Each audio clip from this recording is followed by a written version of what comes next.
Яг. За эрхэм гишүүдээ өдрийн амар амгалан айлтгая.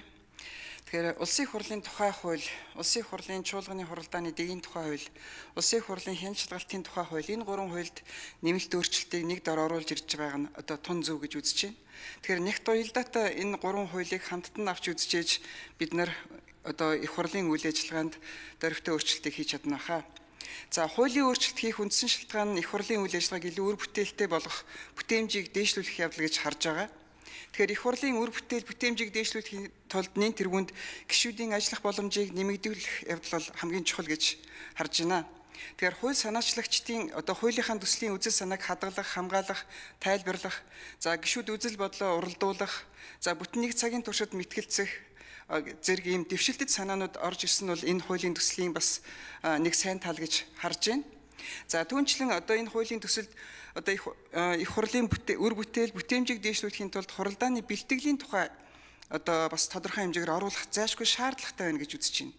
Тэгэхээр хуралдааны бэлтгэл гэдэгт чухам бид нар яг хуралдааны зарыг хүргэх, танхим, техник хэрэгслийн бэлэн байдлыг хангах хэмжээд бид нар ойлгохгүй болов.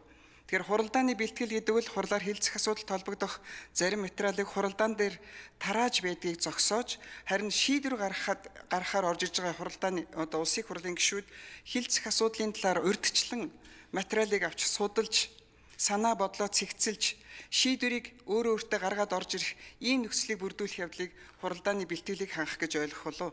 Тэгэхээр энэ талын асуудал дээр одоо дэгийн тухай хуульд бас тодорхой зааж өгөх хэрэгтэй байна. За их хурлын үр бүтээл бүтээмжийг дээшлүүлэхийн тулд сахилга батыг сайжруулах гэсэн санаа нэлийн төлхөө орж ирсэн байна. Тэгэхээр улсын их хурлын ёс зүйн дүрмээр өмнө нь жилийн нийт хуралдаанд 50-аас дээш цагаар хүндэтгэн үзэх шалтгаангүйгээр ирээгүй бол хурлаар оруулж хариуцлага хүлээлгдэг байсан.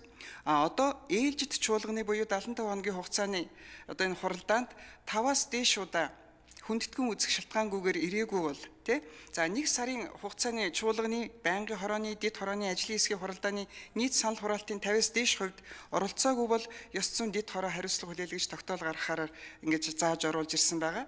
Өөрөөр хэлбэл хүлээлгэх хариуцлага нь илүү чангарч орж ирсэн. Тэгэхээр ер нь бид нар төсөв батлах үед бол бид нар хэдэн зуугаар нь санал хураадаг. Олон гишүүн магадгүй энэ хариуцлага тооцоод хүргэж магадгүй. Хэдийгээр хуулинд байгаа ч гэсэн магадгүй бас олон хүн одоо хариуцлага тооцох болоод ирэхээр энэ хуулиа яг одоо бүрэн хүчин чадлаар нь хэрэглэхгүй болчих бий. Ийм байдал үүсэх бий гэж бас бодож байна. За хариуцлага хүлээлгэхдээ ер нь бол зөөлнийг нь хатуутай нь уялдуулах, тэнцвэртэй байдлыг хадгалах талаас нь бодолцох хэрэгтэй байна гэж ажлын хэсэгт хэлмээр байна. Зав үеийн шинжлэх ухаанд албадлагын аргыг төлхөө хэрэглэх нь богино хугацаанд үр дүнгээ өгөх мэт боловч ас хиттэй одоо сөрөг нөлөөтэй байдаг. Үр бүтээлийг бууруулдаг гэж ерөнхийдөө тайлбарладаг.